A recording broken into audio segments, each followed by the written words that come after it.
오늘 예배하는 우리 모두에게 하나님의 은혜와 평강이 넘치기를 주의 이름으로 축복합니다.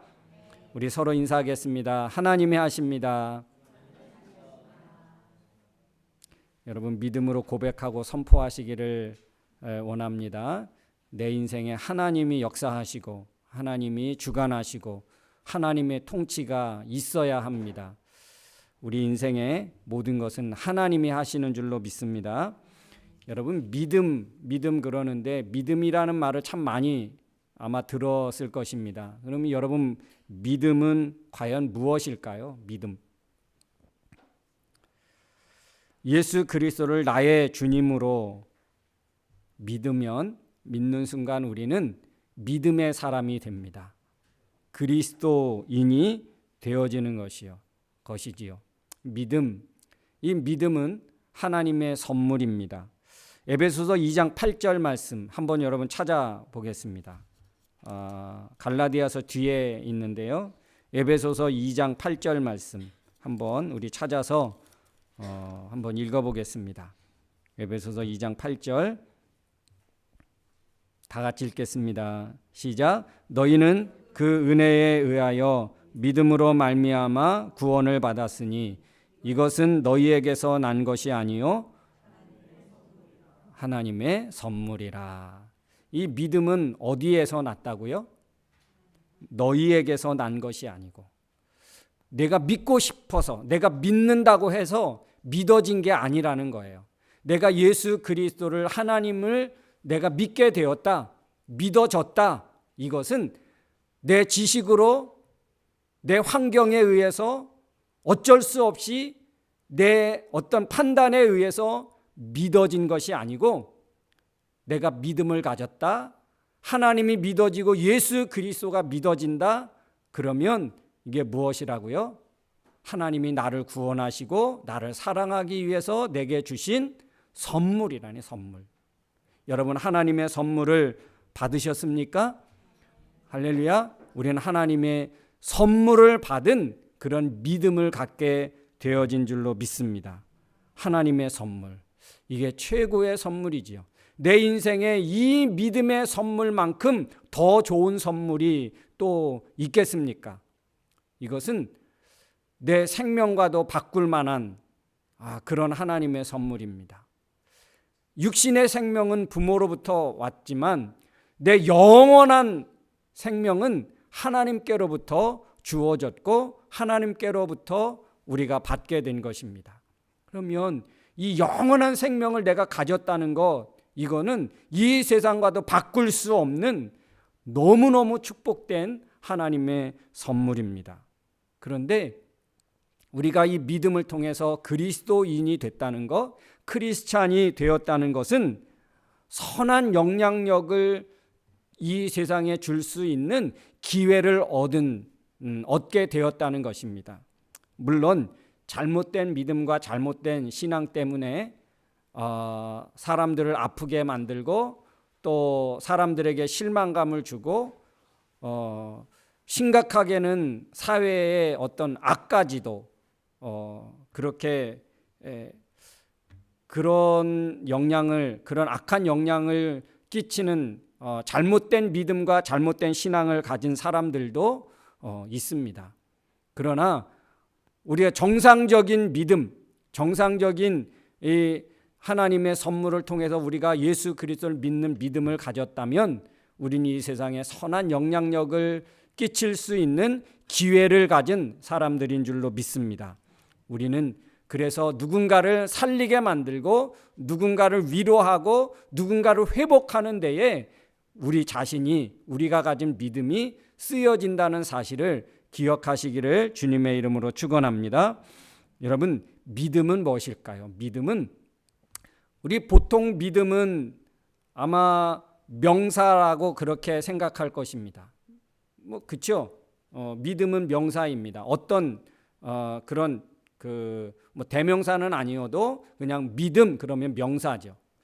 근데 믿음은 늘 그냥 그 자리에 머물러 있는 것, 어떤 한 현상을 대표하고 현상을 말하는 믿음이 결코 아닙니다. 믿음은 명사이지만 또한 동사입니다. 믿음은요. 그래서 믿음은 자라야 하고 믿음은 점점 성장해야 합니다. 자라지 않는 믿음, 성장하지 않는 믿음은 어떤 믿음일까요? 가졌으나 죽은 믿음이라는 거예요. 여러분, 어느 날 갈릴리 호수에서 밤에 풍랑이 있는데 예수님이 그 물 위를 쫙 걸어오십니다. 그럴 때 모든 제자들은 유령이라고 그렇게 소리칩니다. 그럴 때 한 제자가 주님이시다, 예수님이시다. 그럴 때 베드로가 이렇게 말합니다. 만일 주님이시거든 나를 주님처럼 물 위로 걸어오게 하십시오. 걷게 해 주십시오. 그럴 때 예수님이 뭐라고 하십니까? 그래, 걸어와라. 그럴 때 베드로가 어떻게 합니까? 여러분 같으면 발을 뗄 수 있을까요? 배에서 발을 착 띄어서 바다 위로 감히 뛰어내릴 사람이 몇 명이나 있을까요? 근데 베드로는 그랬습니다. 왜 그럴 수 있었을까요? 예수님을 향한 믿음 때문에. 그래서 그가 발을 내딛고 바다 위를 얼마 동안 걷습니다. 그러다가 뭘 보게 된가요? 그전에는 주님만 보였고 그전에는 주님을 향한 그 믿음이 충만했는데 갑자기 파도가 눈에 들어오기 시작한 거예요. 그러니까 어떻게 됐다고요? 그가 빠져들기 시작했습니다. 그럴 때 주님이 베드로의 손을 잡아 구원해 주시면서 무슨 말씀하십니까? 이 믿음이 없는 자야 이렇게 말씀하지 않고 믿음이 적은 자요. 왜 의심하였느냐? 믿음이 전혀 없다고 하지 않았어요. 믿음이 적다고 하셨어요. 그리고 예수님이 부활하시고 나타나서 제자 베드로에게 또 찾아오시죠. 그가 3번이나 주님을 부인했는데 그가 부활하신 예수님이 베드로에게 찾아와서 바요나 시몬아 내가 나를 사랑하느냐 3번 물으시죠. 그때 그가 내가 주님을 사랑합니다. 내가 이 세상에 누구보다도 주님을 사랑하는 거 주님 아시잖아요. 나는 주님을 사랑합니다. 이렇게 고백합니다. 한때는 주님을 모른다고 나와 전혀 상관없는 분이라고 그렇게 부인했던 베드로가 나는 누구보다도 주님을 사랑합니다라고 그 사랑하는 그 마음을 주님은 아시잖아요. 이렇게 고백합니다. 주님을 향해 초점을 맞추고 살아가는 그의 모습. 믿음은 동사입니다. 그래서 점점 성장해야 되고 자라야 합니다. 10년 동안 신앙생활을 했으면 10년만큼 변화가 믿음의 성장이 있어야 하고 30년을 예수님을 믿고 신앙생활을 했다면 그 정도의 믿음의 분량이 그 정도의 성장과 변화가 있어야 하겠지요. 근데 10년, 20년 신앙생활을 하고 교회에 다니고 말씀을 들어도 여전히 이전에 내가 처음 예수님을 믿을 때나 별 다름없는 믿음을 가졌다면 그 믿음은 이미 죽은 믿음이에요. 그 믿음 가지고 내가 어떤 것을 이겨내고 어떤 것을 극복하고 어떤 것을 내가 바꿔가고 할 수 있을까요? 우리는요 늘 똑같은 날을 살아간다고 생각하지만 아니에요. 우리는 똑같은 시간에 일어나고 똑같은 일을 하면서 똑같은 곳을 간다고 해서 우리의 일상이 매일 같은 것이 아닙니다. 우리는 매일마다 다른 환경, 다른 날을 살아가고 있는 거예요. 어제 똑같은 일, 똑같은 곳을 향하여 간다 할지라도 어제의 환경하고 어제에 가던 것들하고는 전혀 다릅니다. 어제 문제 없는 내 인생이 똑같으니까 오늘도 문제 없을 거라 그렇게 생각하십니까? 아니에요. 어제가 다르고 오늘이 다르고 내일이 다를 것입니다. 그러면 어제는 어제의 믿음이 필요했을 것이고요. 오늘은 오늘의 믿음이 필요할 것입니다. 내일은 내일만큼 내일에 당할 그런 위기만큼 우리의 믿음이 필요한 것이에요. 그래서 여러분, 어제 믿음 가지고 오늘을 살면 안 되고요. 오늘 살던 그 믿음 가지고 내일을 살려고 하면 될까요? 안 될까요? 안 됩니다. 그러면 반드시 넘어지고 실패할 수밖에 없는 거예요. 그래서 오늘 믿음을 가지고 내일을 살면 안 됩니다. 내일은 내일의 믿음이 필요한 거예요. 그러려면 여러분, 우리의 믿음이 늘 업그레이드가 돼야 되겠죠. 그러면 여러분, 오늘 우리의 믿음이 늘 그렇게 업그레이드 되려면 어떻게 해야 될까요? 어떻게? 여러분, 우리는 하나님의 말씀 외에는 내 믿음을 자꾸 새롭게 만들고 업그레이드 할 수 있는 방법이 없습니다. 루트가 없습니다. 하나님의 말씀만이 내 믿음을 점점 확고하게, 분명하게, 선명하게 세워갈 수 있는 줄로 믿습니다. 하나님의 말씀만이 나를 세워가고 하나님의 말씀만이 내일의 믿음을 가지고 살아갈 수 있게 하는 그런 통로인 줄로 믿습니다. 여러분, 오늘 우리 갈라디아서의 이 문제가 무엇입니까? 갈라디아서 율법주의랍니다. 유대교적 율법주의. 예수 그리스도가 아니고 예수 그리스도를 통해서 얻는 구원이 아니고 율법을 가져야만, 율법을 지켜야만 구원 얻는다는 것입니다. 그래서 그것을 강조하고 그것을 주장함으로 말미암아 많은 사람들이 예수 그리스도를 제쳐놓게 하고 믿음의 길에서 자꾸 이탈하게, 떠나게 만듭니다. 그래서 유대주의적 율법주의는 무엇을 만듭니까? 우리로 하여금 예수 그리스도가 전부가 아니다. 예수님을 믿어도 나는 온전한 구원이 우리에게 일어나는 것이 아니라는 거예요. 이 율법이 최고라는 거예요. 그래서 여러분, 우리 율법 그러는데, 그러면 오늘날 우리는 유대교회적 그런 그 율법을 우리가 지금 듣지 않고 그렇게 우리를 도전하지 않잖아요. 그럼 오늘날 우리에게 율법은 무엇일까요? 오늘날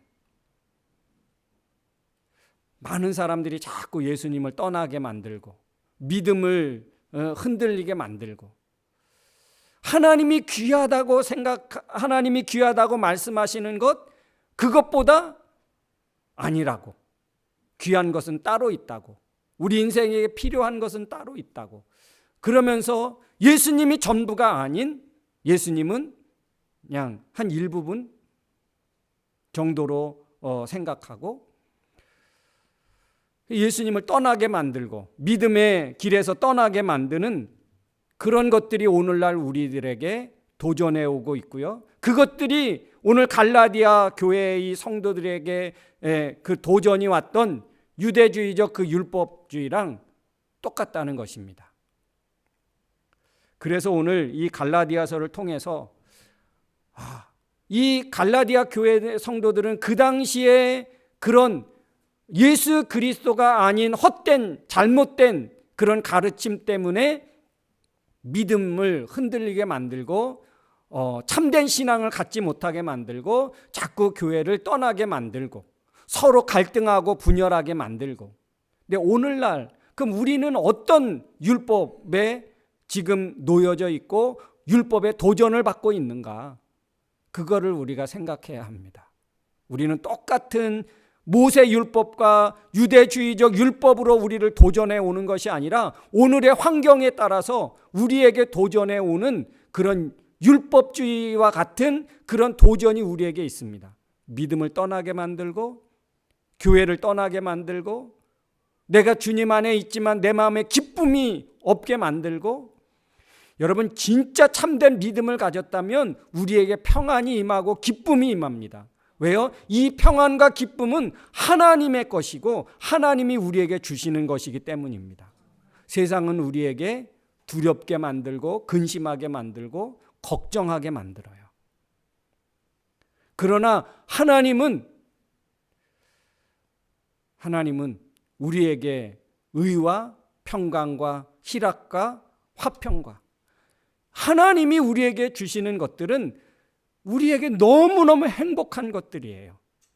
여러분, 예수 그리스도를 믿으면서 신앙생활하면서 내 마음에 평안하고 행복하다면 내가 믿음 안에 있다는 증거입니다. 그런데 늘 불안하고 쫓기고 뭔가 근심 걱정에 눌려 있어요. 그러면 하나님께로부터 온 것이 아닙니다. 내가 무엇인가를 통해서 지금 공격받고 있고 도전받고 있는 거예요. 사탄이 나를 그렇게 함정을 파놓고 거기에 빠지도록 몰고 있는 것입니다.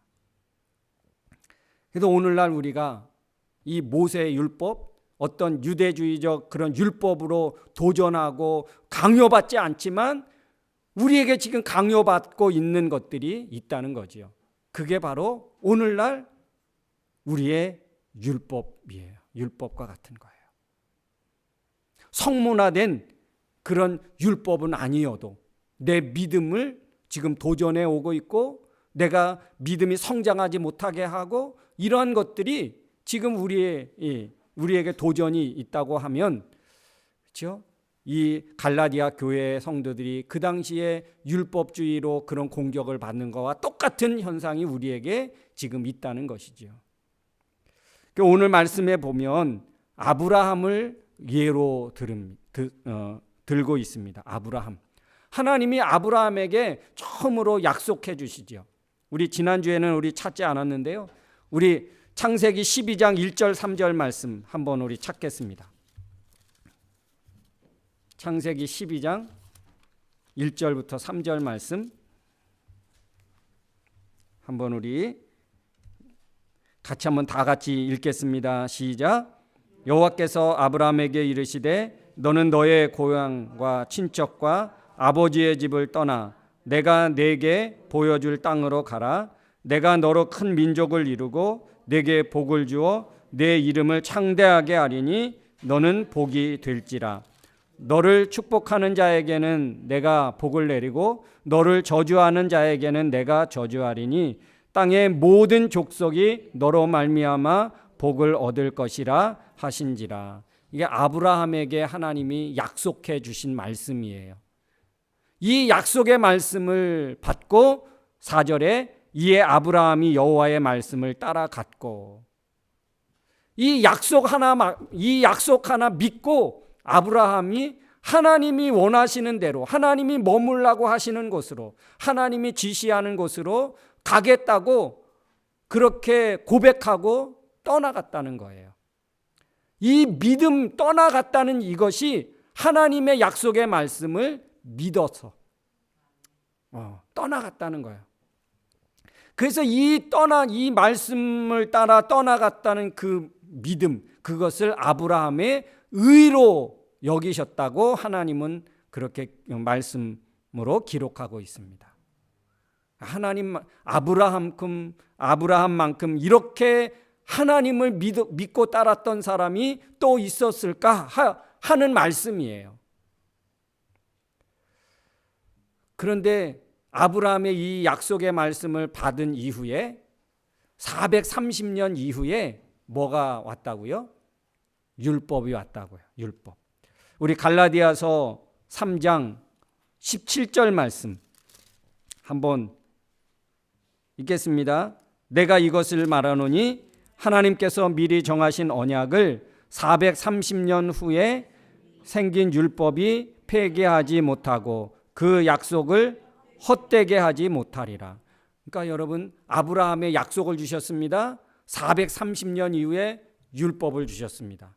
그러면 이 율법 때문에 이 아브라함에게 주신 약속은 그러면 폐기됐느냐, 없는 거로 했느냐?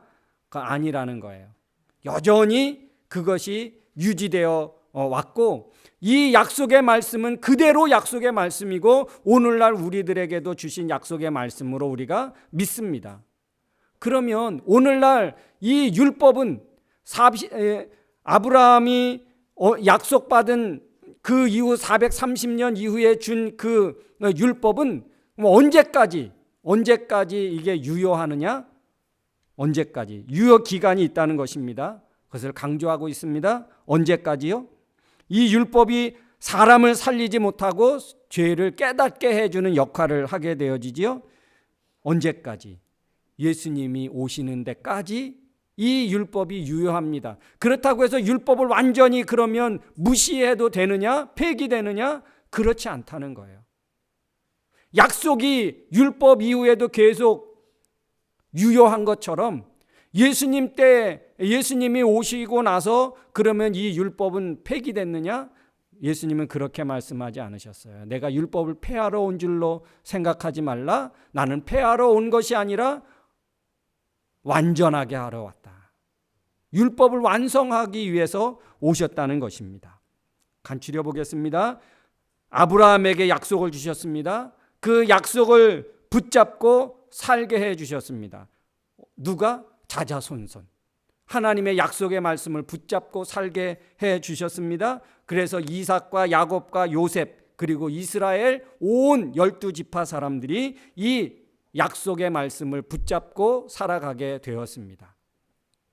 430년 후에 율법을 주십니다.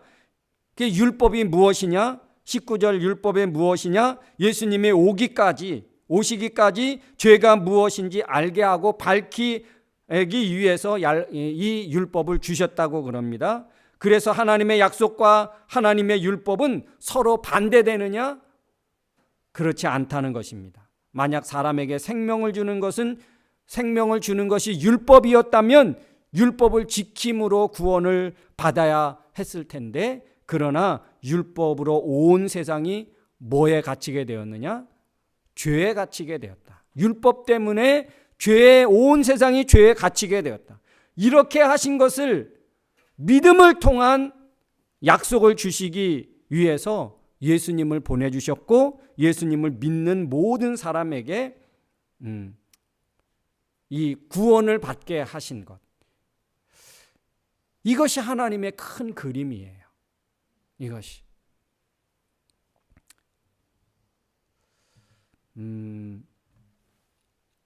그러면 오늘날 우리에게 지금 은혜의 시대에 살고 있고 예수 그리스도를 믿는 그런 믿음의 시대에 우리가 살게 되었는데, 이 믿음에서 자꾸 떠난다는 것이죠.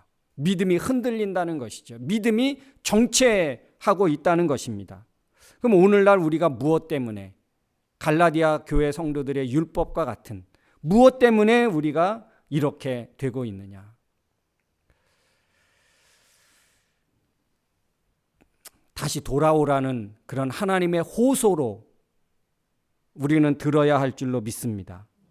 성경을 하나님의 말씀으로 진리로 듣지 못하게, 그리고 믿지 못하게, 읽지 못하게 하는 그런 과학적인 선입견과 가치관, 이게 오늘날 우리의 믿음을 막는, 성장하지 못하고 듣지 못하게 하고 믿지 못하게 하는 그런 것이죠.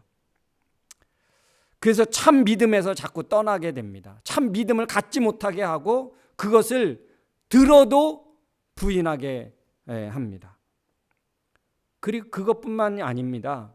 우리 각각 사람에게는 여러 가지 기질이 있고 성향이 있고 어떤 그런 인생의 가치관이 다 다르죠. 그래서 오늘날에 또 팽배한 것이 뭐냐 하면, 누구에게도 간섭받지 않고 혼자만의 세계에 갇혀서 선한 영향력을 주지도 않고 받지도 않겠다고 하는 개인주의. 나만 안전하면, 나만 좋으면 된다는 이런 개인주의가 또 우리로 하여금 믿음을 갖지 못하게 하고 믿음을 세우지 못하게 합니다. 믿음을 필요하게 생각하지도 않아요. 그래서 여러분, 허무주의나 비판주의에 빠집니다. 많은 사람들이 이 사단의 계략과 함정에 지금 빠져들고 있습니다. 우리 믿는 성도들조차도. 이 모든 것에서부터 여전히 믿음은 효력이 있는 줄로 믿습니다. 오늘날 이 시대에도, 앞으로 우리가 맞이하게 될 그 시대에도 믿음은 여전히 예수 그리스도를 통한 구원, 예수 그리스도를 통한 하나님 나라의 가는 그 길은 변함이 없습니다. 이것이 하나님의 큰 그림이지요. 나를 구원하여 예수 그리스도를 믿게 하시고 또 예수 그리스도를 보내주셔서 하나님 나라에서 영원히 살게 하려는 것, 이게 하나님의 큰 그림입니다. 오늘 갈라디아 교회에게 지금 바울이 너희들이 이 하나님의 큰 그림이 있는데 왜 이것을 알지 못하느냐? 왜 이것을 붙잡지 못하느냐? 왜 그런 이 하나님의 그림을 왜 자꾸 틀리게 만들고 자꾸 어긋나게 만드느냐? 여러분, 지금 내가 예수님을 믿게 됐다면 지금 하나님의 큰 그림의 퍼즐이 지금 맞춰가고 있다는 것을 기억하고 믿으시기를 주의 이름으로 축원합니다. 우리 인생에 하나님의 큰 그림이 있습니다. 나를 향한 하나님의 큰 그림이 있습니다. 믿음에서 믿음 안으로 들어와서 함께 살아라, 함께 살자 하는 하나님의 큰 그림을 우리는 다 하나님이 우리에게 주셨습니다. 그것을 완성해가는 그날까지 믿음 붙잡고 승리하는 우리 성도들 되어지기를 주의 이름으로 축원합니다. 우리 시간 한번 말씀을 생각하면서 우리 시간 기도하겠습니다. 하나님의 큰 그림을 하나님 내가 더 완성해 갈 수 있는 내 믿음 되게 하여 주시옵소서. 우리 시간 한번 다 같이 기도하겠습니다. 좋으신 아버지 하나님, 은혜를 감사드립니다. 저희들에게 하나님 아버지 있다가 없어지는 그런 잠시 누리는 그런 평안이 아니고 행복이 아니고 기쁨이 아닌 영원한 하나님 나라의 기쁨과 평안과 소망과 그 행복을 맛보게 하기 위해서 우리에게 예수 그리스도를 주시고 믿음을 허락해 주신 줄로 믿습니다. 각각에게 하나님의 큰 구원의 완성을 가는 큰 그림을 그리고 계시고 또 주신 줄로 믿습니다. 하나님의 이 그림을 지금 하나하나 완성해 갈 수 있는 우리 사랑하는 성도들 되어지게 하여 주시옵소서. 사탄의 괴략과 사탄의 함정에 빠져서 믿음이 흔들리고 세상의 유혹 가운데서 아버지 우리 그런 헛된 것을 쫓아나가지 않고 오직 하나님의 큰 그림을 완성해 가는 그 완성해 가는구나고 하는 그 믿음과 그런 결단을 가지고 살아갈 수 있는 우리가 되게 하여 주옵소서. 하나님 아버지 감사합니다. 저희들을 사랑해 주시고 무엇보다 예수 그리스도를 통한 하나님의 구원을 허락해 주심에 참 감사합니다. 우리 각각의 인생에 하나님 큰 그림을 주셨고 그 그림을 지금 그려가시고 완성해 가고 있는 줄로 믿습니다. 하나님께서 내 인생에 허락해 주신 하나님의 그 큰 그림을 하나하나 이루어 갈 수 있도록 완성해 갈 수 있도록 사탄의 유혹에 함정에 빠져서 그 그림을 그리지 못하는 안타까운 일들이 우리에게 있지 않도록 하나님 늘 지켜 주옵소서. 강하고 담대할 수 있도록 주님 붙잡아 주옵소서. 예수님의 이름으로 기도하옵나이다. 아멘. 우리 다 같이 일어나서 우리 찬양하겠습니다.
이제는 우리 인생의 길이요 진리요 생명이 되신 예수 그리스도의 은혜와 예수님을 통하여 구원의 완성을 이루신, 그리하여 하나님 나라를 소망 두고 살아갈 수 있도록 우리를 사랑하신 하나님 아버지의 크고 넓으신 사랑하심과 이 죄악되고 험난한 세상 저희도 홀로 두지 아니하시고 지금도 살아서 우리의 삶의 배후에서 역사하시고 위로하시고 교통하시는 성령님의 충만하신 그 능력이 오늘도 각자에게 주신 하나님의 그 큰 그림을 믿음으로 완성해 가겠노라고 다짐하고 결단하고 돌아가는 사랑하는 성도들 머리 위에와 저들 가정과 생업과 학업과 나가는 모든 진로 위에, 그리고 세계 평화 위에 이제부터 영원토록 함께 있을지어다. 아멘.